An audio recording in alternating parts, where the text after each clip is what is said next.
गोरखपुर के एसएसपी कार्यालय के बाहर धरने पर बैठे भाजपा के वरिष्ठ नेता। जी आपको बता दें, गोरखपुर कोतवाली थाना पर पुलिस की मनमानी का आरोप लगाते हुए भाजपा के वरिष्ठ नेता चिरंजीवी चौरसिया ने शनिवार को व्यापारी नेताओं और पार्षदों के साथ पुलिस कार्यालय पर धरने पर बैठ गए। इस दौरान भाजपा कार्यकर्ताओं ने जमकर नारेबाजी की और पुलिस पर पक्षपात करने का आरोप लगाया। मौके पर पहुंचे एसपी सिटी अभिनव त्यागी ने नेताओं को शांत करने की कोशिश की, बातचीत के लिए अपने साथ अंदर ले गए। पुलिस कार्यालय पर करीब 1 घंटे तक हंगामा चला। दोपहर बाद आवास पर एसएसपी राजकरण नैयर से मिले। भाजपा नेता व्यापारी शनिवार की सुबह 11 बजे पुलिस कार्यालय पहुंचे तो कोई अधिकारी मौजूद नहीं मिला। दोपहर 12 बजे तक इंतजार करने पर पुलिसकर्मियों ने अधिकारियों की मीटिंग में इससे नाराज होकर भाजपा व्यापारी नेता और पार्षद कार्यालय के बाहर धरने पर बैठ गए। आरोप है कि एसएसपी ने सुबह 11 बजे मिलने का समय दिया था।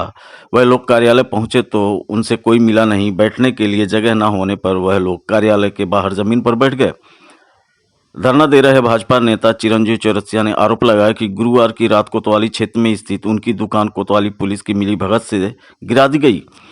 वह किराए के मकान में उनकी दुकान थी। घटना के दौरान न केवल नुकसान पहुंचाया गया बल्कि दुकान में लूटपाट की गई। 2 दिन से दोषियों पर मुकदमा दर्ज कर कार्रवाई करने के लिए थाने का चक्कर। देखिए, मैं चिरंजीव चौरसिया प्रदेश भारतीय जनता पार्टी पिछड़ा वर्ग मोर्चा का प्रदेश का उपाध्यक्ष हूँ और जो उत्तर प्रदेश राज्य पिछड़ा वर्ग आयोग है उसका मेंबर हूँ। मैं और मेरा छोटा भाई काफ़ी दिनों से वर्ष 1980 से अपने हजारीपुर में किराए की दुकान में मैं कार्य कर रहा था। जो मुझे गायत्री देवी ने किराए पे दिया था। कालांतर में उनका लड़का जब बड़ा हुआ तो वो दारू बहुत पीता था। भू माफिया ने उसे दारू पिला पिला के और अधमरा कर दिया और जब वो मरने की स्थिति में हो गया तो 2000 के आसपास उन्होंने मुझसे भी 3 लाख रुपया लिए और उससे भी पैसा लेके उन्होंने उसे वो ज़मीन लिख दिया। ऐसा भू माफिया मुझसे कहता है। मैंने उससे कई बार कहा कि अगर आपने ऐसा किया है तो आप हमको जो ज़मीन की रजिस्ट्री हुई है वो मुझे दिखाएं। उन्होंने कभी भी हमें ज़मीन की रजिस्ट्री का कागज़ कोई भी नहीं दिखाया और 15 तारीख को मुझे कुछ आभास हुआ। एक बुलडोज़र जो है मेरे मोहल्ले में आया। मेरे बगल के एक मकान को वो जो है सहमति से गिरा रहा था, चूँकि विरासत गलियारा में काम चल रहा है तो उसकी सहमति से गिरा रहा है। मैं जब वहाँ पहुँचा तो वो भी भू माफिया भी वहाँ खड़ा था, लेकिन उस दिन वो पीछे हट गया। मुझे शक हुआ तो मैंने तुरंत मंडलायुक्त महोदय को, चूँकि महाराज जी जब उस रात में वहाँ पे सर्वे पे गए थे तो उन्होंने कहा था कि चौरसिया जी का जो है विषय देख लीजिएगा। तो इसलिए मैंने पहले मंडलायुक्त जी के यहाँ गए। मंडलायुक्त जी 16 तारीख 17 तारीख को छुट्टी पे थे, 15-16 को। तो मैंने उनके ईमेल पे मैंने अपना आवेदन उनको डाला।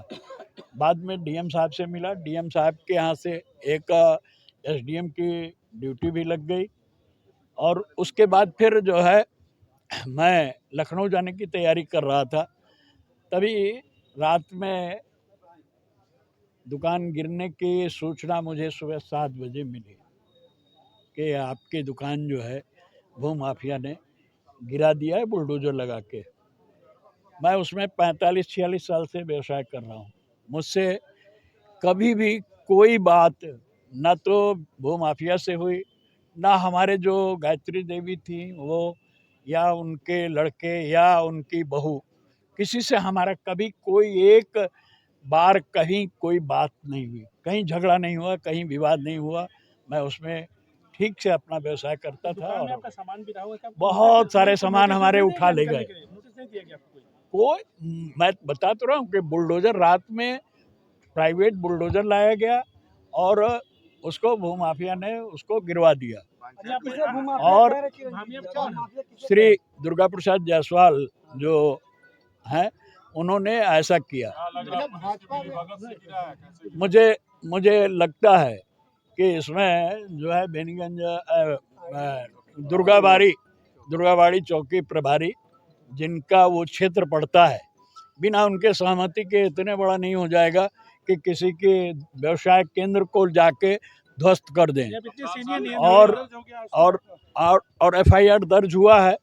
एफआईआर दर्ज हुआ है। सीनियर नेता को धरने में क्यों बैठना पड़ा? धरना हम कल जो है सीओ साहब के पास बैठे थे। वहाँ पे सभी कार्यकर्ताओं ने कहा कि नहीं, आपको एसएसपी साहब के संज्ञान में लाना चाहिए।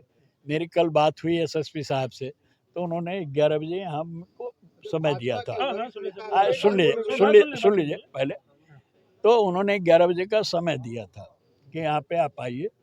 बाद में हम लोग यहाँ पे एकत्र थे तो कुछ उत्तेजित कार्यकर्ता होते हैं जो देख रहे थे कि जो है आने में प्रशासन को देरी हो रही है, तो इस वजह से कुछ लोग ये कहे कि जो है यहीं पे बैठ के इंतजार किया जाए। भाजपा के वरिष्ठ नेता आप हैं, ऐसे में क्या लगता है बुलडोजर अपराधियों चल रहा था, आप ही के अब यही विषय बहुत पीड़ादायक है। ये जब आप कह रहे हैं तो ये बहुत पीड़ादायक है मेरे लिए। मैं आपको बता रहा हूँ कि मैं इतने लंबे समय से राजनीति में काम कर रहा हूँ, कभी इस शहर में मेरे खिलाफ कोई एक विषय नहीं आएगा। मैं 73 से लगभग काम कर रहा हूँ, 56 साल 57 साल। आश्वासन उनके गिरफ्तारी का दिया है, अभी कार्रवाई का दिया है और मेरे कब्जे को यथावत रखने के लिए कहा है। नुकसान हुआ है, इसके लिए भी मेरे पास अभी प्रशासन से बातचीत हुई है, तो उन्होंने कहा कि सीओ साहब चल रहे हैं मेरे साथ। यथावत कैसे होगा, बनवा के देंगे? अभी चल रहे हैं, वही उसी के लिए जा रहे हैं सीओ साहब। तो मतलब आप धरने पे नहीं बैठे थे यहाँ? ना धरने पे नहीं, ऐसे इंतजार कर रहे थे। जमीन पे बैठ के ना? जमीन पे बैठ जमीन पे बैठ के बाहर इंतजार कर रहे थे। जी। अधिकारी नहीं है इसलिए इंतजार कर रहे थे। उसको विषय